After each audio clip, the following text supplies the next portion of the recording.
got me stranded like a branch in the wind. Tell me what you long for. Oh, I want what you. It's May of 2019 and WildChild is day hopping herself down the Great Exuma island chain in the Bahamas. We spent a few days enjoying the comforts of Georgetown, but it's time for us to make our way east against the winds to Galliot Key. We are using potato masher for laundry. This is the official laundry potato masher. And this is the way you do laundry on a boat, is you do it in a bucket and you smash it down with your potato masher. Because how else are you going to do laundry, right? Still laundry day. Doing laundry on a sailboat is a gigantic pain in the ass. It takes a lot of work to do your laundry by hand, and then you have to make clotheslines all over the boat. So you understand why we don't change our outfits every day. It is so much work. But things like bed sheets and the white t-shirts that we like and underwear needs to be done.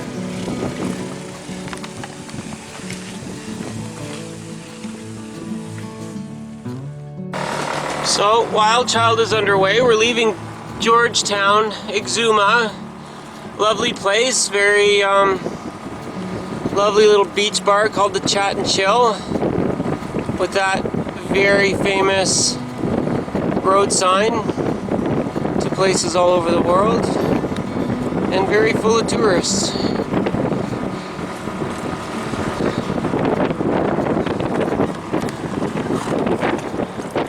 There weren't actually a lot of cruisers in the Chat and Chill. It was mostly tourists. So although there are sailboats here, most of us tended to stay on our boats. So anchor's up and WildChild's underway. We have 30 miles to do into the wind today. So that means after tacking, probably a 40-mile journey. Anchor up, time to go. The life raft, we used to have ratchet straps on it, but we got rid of them yesterday, changed them out for regular rope. I don't know if you guys know this, but the ocean is kind of salty, and the salt water just happens to rust absolutely everything metal. Even stainless, like high-grade stainless steel, will not survive in the ocean. It will rust, even 316 steel. So we did is we just sort of super wrapped an extra line, like rope that we had for the life raft, so you can release it just by cutting the rope or releasing the knot. The ratchet straps were supposed to be a quick release idea, but it's a quick release idea that failed. The weather is lovely and conditions are good, so it's going to take about 5 miles to motor out of the Georgetown protection, out into open water. If I remember correctly, we still have the first reef in the mainsail. That's the blue lines, that's first clue, first Cunningham. Because you can see the first Cunningham still tight. So I think we still have the first reef in the main, and I think that's okay for today. It never hurts to start sailing with a reef. It's easy enough to shake out, it's hard to put them in. So we are going along in this sound, and the chart plotter said we had 23 feet of water. We hit something. We absolutely, back here, where we came through this sandy area, it said 23 feet deep, and right there we hit something on the bottom for sure. Like WildChild lifted out of the water. Whatever it was, she rode over, and you can see on the depth, oh my god, I'm shaking. You can see whatever this one solitary object is, according to the chart plotter or the depth sounder, it never got shallower than 12 feet, but we hit it. Whatever that is, we rammed it. WildChild bumped right up. So obviously I slowed the boat down. I had to lean on the helm looking out for things, but the water's a bit murky. So the first thing you do when you hit bottom is you run down below and you check your bilge. You look for damage, you look for crabs, you look for water running in, any indication that you've taken a crack in the boat, which of course is super horrible. WildChild seems okay, like all hail that Kevlar reinforcing that Captain Lexi did to the helm. I don't know if, like, we couldn't have hit sand because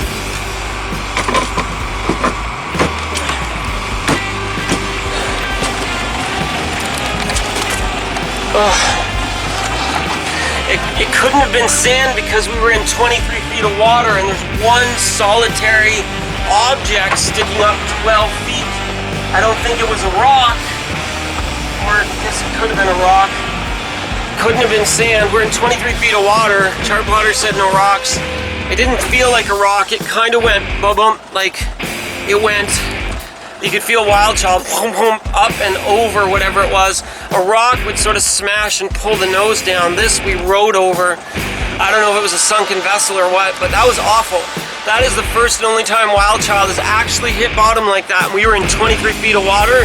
My heart is racing, my adrenaline is rushing. That was terrible. Oh my God. It is so freaking dangerous in these shallows. I had a spotter on. I had the mast camera on. We were looking at the waters ahead. Chart plotter said we were fine. Depth said we were fine. And all of a sudden, bang. Oh, let's not do that again.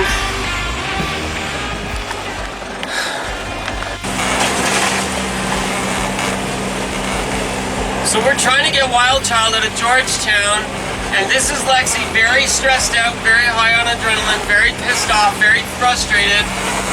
Oh, fucking Lord, we can't even fucking move. We're against wind and current. We're dodging our way through, like, underwater hills, invisible unmarked corals. We've already hit the fucking bottom once. We hit a coral head that wasn't marked. I can barely make any forward progress. I have two different charts. I have the Navionics chart here, and then I have Navionics on the tablet. They don't even agree where we are on the map, and the two maps don't agree with whether it's a hill or a shallow, or there is or is not low water there. They're not even agreeing. So I'm trying to navigate off very sketchy information from two different sources that don't agree, straight into wind and waves, barely moving one knob, pushing the engine as hard as we can. And we've been doing this for like an hour, and I'm frustrated, and I'm stressed out, and I'm pissed off, and I don't want to be here anymore. Eject, eject, eject. You come do this for me and like let me come back on board after you get it out. Sometimes I hate sailing. It's so hard. Fuck. Okay, I'm gonna fall off.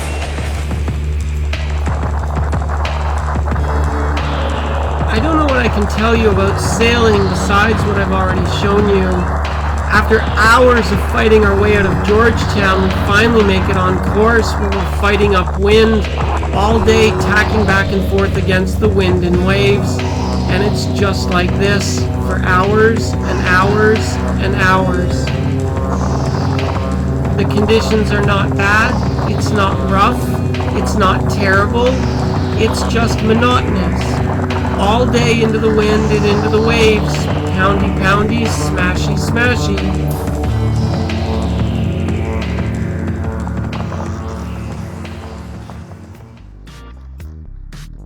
So you can see that WildChild's trying to get from Georgetown straight into the wind over here to Newton Key. But we have to tack our way.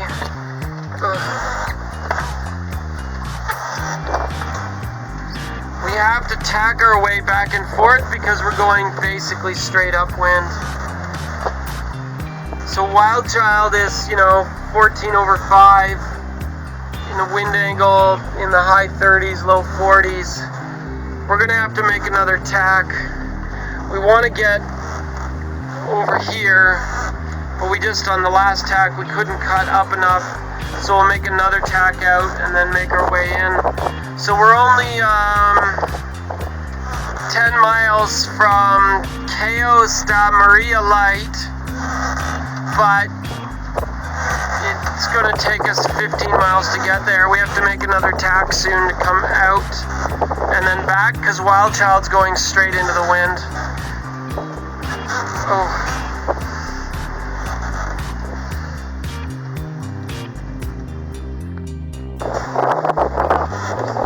Oh, you don't have to pose them. just showing this is what it's like.